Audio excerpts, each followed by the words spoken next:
भारतीय सैन्य दलाचं आणि भारताचे प्रधानमंत्री माननीय नरेंद्र मोदीजी यांचं सर्व मिळून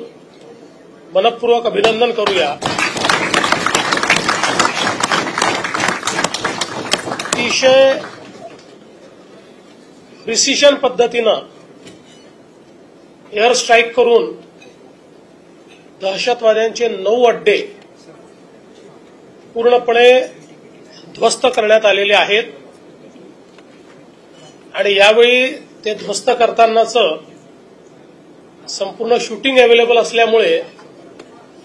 कोणाला पुरावा मागण्याकरता स्कोप देखील राहिलेला नाही आणि मला असं वाटतं की सर्व भारतीयांकरता अभिमानाचा असा हा दिवस आहे की आमच्यावर झालेला हल्ला हा भारत सहन करणार नाही, तर भारत त्याचा योग्य पद्धतीनं बदला घेईल, तो आपण आज घेतलेला आहे। आणि विशेषतः ऑपरेशन सिंदूर हे नाव मला असं वाटतं की अधिक बोलकं आहे, म्हणून पुन्हा एकदा आपण सगळे मिळून